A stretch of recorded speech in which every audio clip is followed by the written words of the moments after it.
इस मूवी के शुरू में हम देखते हैं कि एक आदमी अपने जिस्म पर टैटू बनवा रहा होता है और वो ओल्ड मैन उसे साथ साथ बताता है कि टैटू स्किन की नेचर को जाहिर करता है यानी शो करता है और 5 बड़ी ट्रेड्स को दिखाता है जैसे कि वॉरियर, आर्टिस्ट या फार्मर वगैरह। और अगर टैटू बनवाते हुए नीडल को स्किन के अंदर जाने में मुश्किल हो या आपको दर्द तो हो सकता है कि इसका ये मतलब है जो पाथ यानी रास्ता आपने चूज किया है वो आपको सूट ना करे और वो आपके लिए ठीक भी ना हो। वो सोलमैन को कहता है, ये तुम क्या कह रहे हो? तुमने मेरी इंसल्ट की है, मुझे ये कह के बेइज्जत किया है। इतने में ही एक और लड़का आता है और उसे कहता है कि बॉस आपका लेटर आया है। जब उसे खोलता है तो उस लेटर में से ब्लैक सैंड निकलती है यानी काली रेत। वो ओल्डमैन कहता है कि सालों पहले मैंने ऐसे एक आदमी को सेम एनवेलप खोलते देखा था और वो हंसे थे जैसे तुम लोग हंस रहे हो। वो शैडो से बाहर आया था और उनकी हंसी खून में डूब गई। उन्होंने पूछा, शैडो में से क्या बाहर आया था? और मैन ने कहा, मैं वो वर्ड नहीं बोल सकता। अब उस रात को उनका प्लेट मेरी चेस्ट में लग गया था और अब मेरा हार्ट राइट साइड पर है।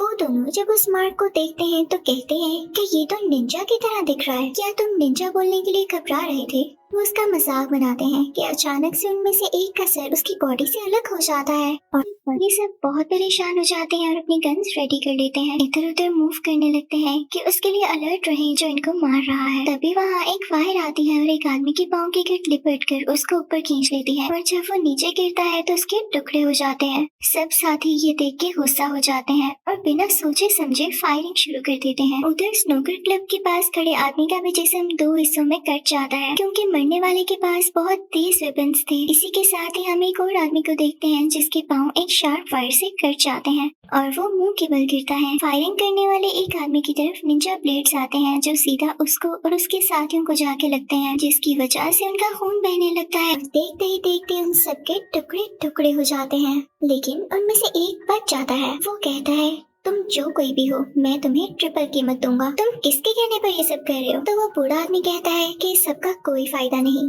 क्योंकि वो कोई इंसान नहीं बल्कि एक डीमन है। वो निंजा सामने आकर उस ओल्ड मैन को भी अपनी तलवार से वार करके मार डालता है, उसे भी मार देता है। असल में वो खुद एक निंजा होता है। इसके बाद हम एक हेडक्वार्टर का सीन देखते हैं जहाँ केस डिस्कस हो रहा था। एक फोरेंसिक रिसर्चर जिसका नाम मीका है बहुत सारी फाइल्स लेकर आती है जो कि एविडेंसेस होते हैं। वो एजेंट और मीका आपस में उस केस के बारे में बात कर रहे होते हैं कि एक लड़का कहता है कि मुझे कुछ मिला है और ये एक रिपोर्ट है। मेरा दूसरी कंट्री में एक दोस्त है जिसके बारे में मुझे पता था, उसको बहुत नॉलेज है और इस रिपोर्ट के बारे में भी मुझे उसी ने बताया है। उसके अकॉर्डिंग ये पॉसिबिलिटीज हैं कि बहुत सारे पॉलिटिकल मर्डर्स किसी पुराने नेटवर्क ने कराए हैं और हो सकता है कि इनके पीछे किसी नो क्लैंस का हाथ हो। अब वो लेडी पूछती है, एक दूसरी कंट्री में एक दोस्त है कि उसके साथ क्या हुआ था? वो कहता है, सेम वही जो मेरे साथ होगा अगर मैं तुम्हारे साथ रहा, मुझे पागल कहकर निकाल दिया जाएगा। वो लड़की कहती है, क्या तुम्हें यकीन है? वो कहता है, हाँ, उन्हें निंजास कहते हैं। वो कहती है कि फिर तुम ये सब क्यों कर रहे हो? वो कहता है, मुझे नहीं पता लेकिन मैं तुम्हें गारंटी देता हूँ कि तुम एक बहुत अच्छी रिसर्चर हो और जरूर आगे जाओगे। एक ओल्ड मैन बहुत सारे बच्चों को बता रहा होता है कि तुम लोगों को जाना चाहिए इस बात का पता लगाने कि तुम लोग हो क्या, तुम कहाँ से आए हो और तुम्हें क्या करना है। चलो मैं ही बता देता हूँ, तुम और सोनू हो, यही तुम्हारी जिंदगी का सच है और ये मरने के बाद तब तक सच ही रहेगा। फिर वो अपने न्यू सन से सबको इंट्रोड्यूस करवाता है और कहता है कि इसका नाम मैंने राइजो रखा है और अब ये भी तुम लोगों का भाई है। दिन राइजो जब अपनी ट्रेनिंग कर रहा होता है तो उसके मास्टर उसे समझाते हुए कहते हैं कि अगर तुम्हारे अंदर स्ट्रेंथ नहीं होगी तो तुम कभी कुछ सफर कर ही नहीं पाओगे और ना कभी स्ट्रॉन्ग बन सकोगे। तो अपनी वीकनेस को ओवरकम करो। इस ट्रेनिंग में बहुत खामोशी के साथ एक फ्लोर के ऊपर से गुजरना था। अगर यहाँ पर जरा से भी आवाज हो जाती तो ये ट्रेनिंग बेकार रहती, लेकिन ये छोटा बच्चा यानी राइजो खामोशी से गुजर नहीं पाता और वहाँ पर आवाज हो जाती है तो उसके मास्टर उसे सजा देने के लिए उसके दोनों पाँवों पर स्टिक मारते हैं। लेकिन ये बच्चा बहुत ब्रेव होता है।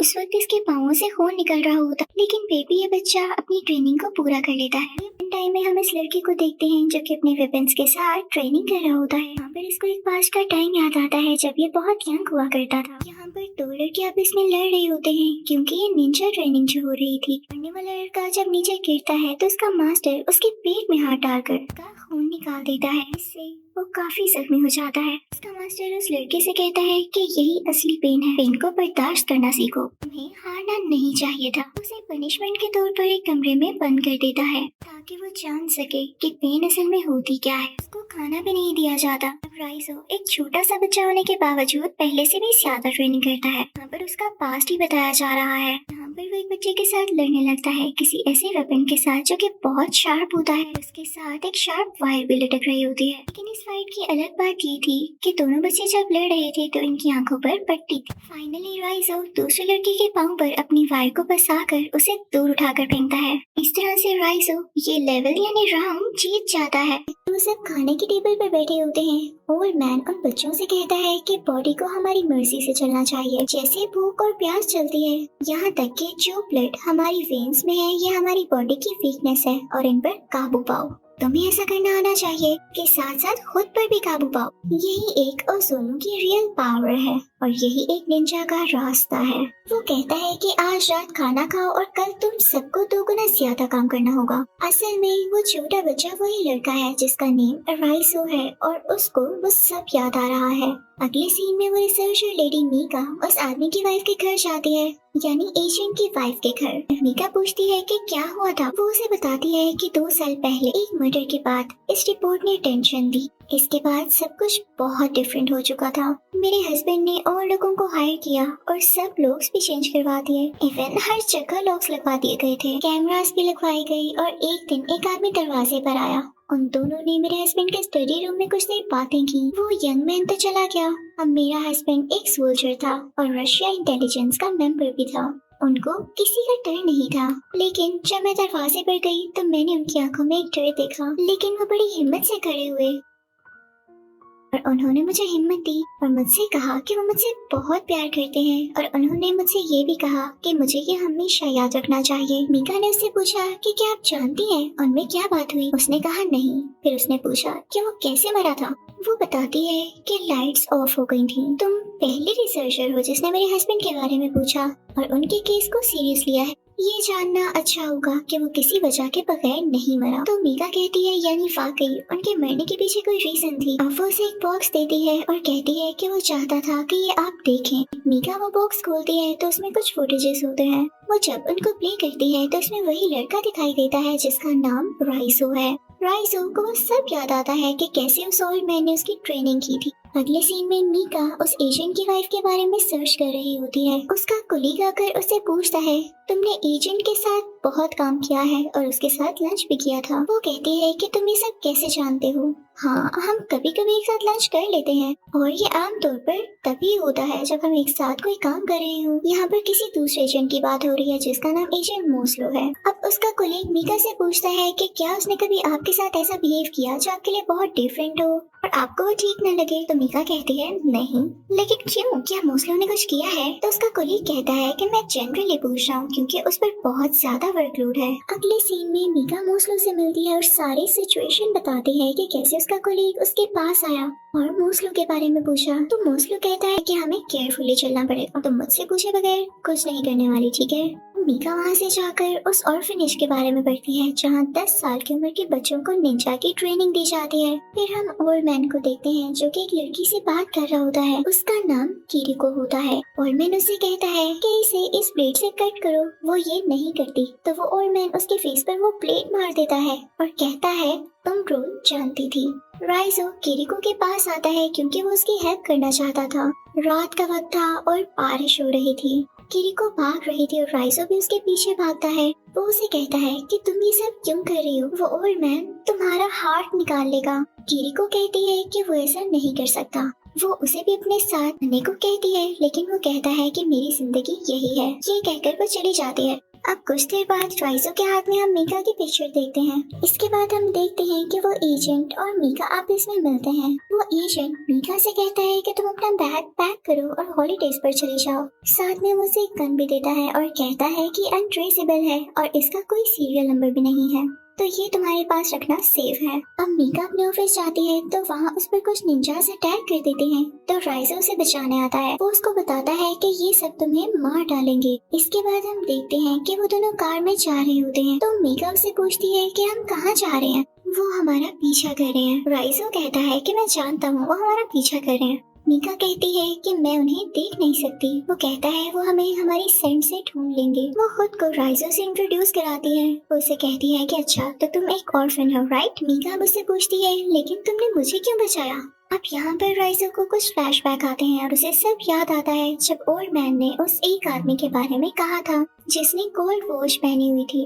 राइजो उसे मार देता है और वो गोल्ड वॉच उस ओल्ड मैन को दे देता है। ओल्ड मैन उसे कहता है कि तुमने सच में प्रूव किया कि तुम ही मेरे असली बेटे हो। इसके बाद वो उसे किरिको को मारने का कहता है क्योंकि उसने ऑर्फनेज से भागने की कोशिश की थी और कहता है कि यही असूल है कि जो ऑर्फनेज से भागेगा उसे मार दिया जाएगा क्योंकि वो धोखेबाज होता है। लेकिन ये बात कुछ ठीक नहीं थी, इसलिए राइजो उस लड़की को नहीं मारता बल्कि उस ओल्ड मैन को मारता है। तो वो सब मिलकर उस पर हमला करते हैं और वो बिल्डिंग से पानी में गिर जाता है। राइजो ये सब मीका को बताता है। मीका कहती है क्या तुम मदद मांग रहे हो? वो कहता है नहीं, मुझे ओज़ोनो को ढूंढने में तुम्हारी हेल्प चाहिए। राइजो से कहता है तुम अपना ड्रेस चेंज कर लो और उसे अपनी सेंट लगा देता है। मीका फोन पर एजेंट को सब कुछ बता देती है और कहती है कि मुझे उस पर ट्रस्ट है। आज जिस एजेंट से उसने कॉल पर बात की होती है उसके पास मीका राइजो को लाती है, लेकिन ये नया एजेंट उसको पकड़वा लेता है। मीका उस एजेंट को समझाने की कोशिश करती है कि वो दुश्मन नहीं है। वो कहता है तुमने ही तो कहा था कि हमें इसे रोकना होगा। मीका उसे रोकने की बहुत कोशिश करती है और वो कहती है लेकिन ये ऐसा नहीं है। तो वो उसे कहता है मेरी बात ध्यान से सुनो, कोई तो है जो इस लंबी टूर को और खींचना चाह रहा है। मीका कहती है कि वो लोग उसे मारना चाहते हैं, वो सालों से उनसे फाइट कर रहा है। वो कहता है मुझे तुम पर यकीन है। अब अगले सीन में मीका राइजो को पानी पिलाती है और बताती है कि मोस्लो भी तुम्हारे साथ है और तुम्हारी हेल्प करना चाहता है। इसके बाद हम देखते हैं कि वो सब निंजास वहाँ अटैक कर देते हैं। वो वहाँ पर खड़े हुए सिपाहियों पर अटैक करके किसी की गर्दन काट देते हैं तो किसी पर फायरिंग शुरू कर देते हैं। वो अपनी स्वर्ड का यूज करते हुए उनकी चेस्ट पर अटैक करते हैं, इससे हर तरफ खून बह जाता है। निंजास ने अटैक इसलिए किया होता है क्योंकि वो राइजो को मारना चाहते थे। जेल के अंदर क्योंकि उनका रूल था कि जो उसकी बात नहीं मानता उसको मार दिया जाता है, चाहे वो उनका अपना ही साथी क्यों न हो। मीका जल्दी से उसकी हथकड़ी यानी हैंडकफ खोलती है और उतनी ही देर में वहाँ पर एक और असैसिन आ जाता है। जब राइजो की हथकड़ी खुल चुकी थी तो वो मीका को भी उन लोगों से बचाता है। इस असैसिन को भी दीवार पर मारता है, इससे वो असैसिन भी मारा जाता है। ये दोनों बाहर आ जाते हैं लेकिन रास्ते में भी बहुत से असैसिन्स इन पर अटैक करते हैं। राइजो वहाँ पर मीका को उधर से जाने का कहता है, ये कहते हुए कि मैं यहाँ संभाल लूंगा, तुम जाओ। मीका उन सब से बचकर गाड़ी में भाग रही होती है।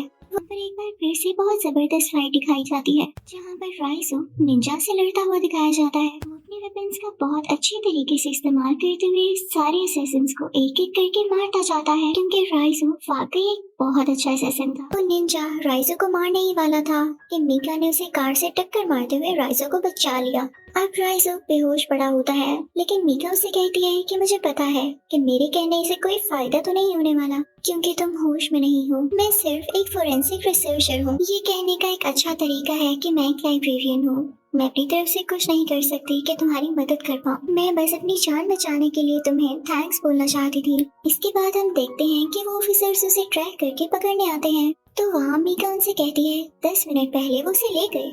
वो निंजास राइजो को पकड़ के उस ओल्ड मैन के पास वापस ले आते हैं। अब वो ओल्ड मैन उसे मारने के लिए बांध देता है और कहता है कि आज सब देखेंगे और इसकी मौत का टाइम सालों तक याद रखेंगे क्योंकि ओल्ड मैन यानी उसके मास्टर ने उसे पकड़ लिया है, जरूर अब इसे बहुत बुरे तरीके से पनिश करेगा। तो राइजो का मास्टर राइजो के पेट में अपनी उंगलियां घुसाकर अपनी उंगलियों को बहुत बुरे तरीके से मोड़ने लगता है ताकि राइजो को दर्द हो, लेकिन राइजो बहुत ब्रेव होता है और दर्द को बर्दाश्त करता है। यहाँ पर एजेंसी के लोग आकर फायरिंग शुरू कर देते हैं जिसकी वजह से सब लोग इधर उधर भागने लगते हैं। मीका भी यहाँ पर राइजो की रस्सी को खोलकर उसे फ्री कर देती है। एजेंसी लोगों से लड़ रही होती है लेकिन राइजो अपने उसे ट्रेनिंग यूनिट जाता है जहाँ पर वो हमेशा से ट्रेनिंग करता था। तभी वहाँ पर और निंजास भी आ जाते हैं और ये वही निंजास होते हैं जिनके साथ इसने बचपन में ट्रेनिंग की होती है। ये सब कहते हैं कि हम पहले की तरह दोबारा फाइट करेंगे। यहाँ पर इनमें फाइट शुरू हो जाती है। यहाँ राइजो अकेला होता है जबकि उसके चारों तरफ निंजास होते हैं जो कि उस पर मुसलसल अटैक कर रहे होते हैं। ये तो राइजो उनके अटैक से बचता हुआ हवा में उड़ता है और फिर नीचे आकर एक एक करके उन निंजास को मारने लगता है। वो आता है सीनियर निंजा के पास और अपने वेपन का यूज करते हुए उसकी उंगलियां काट देता है। वो निंजा अपने दूसरे हाथ से एक वेपन उठाने लगता है। राइजो उसके हाथ पर दोबारा अटैक करता है, उसकी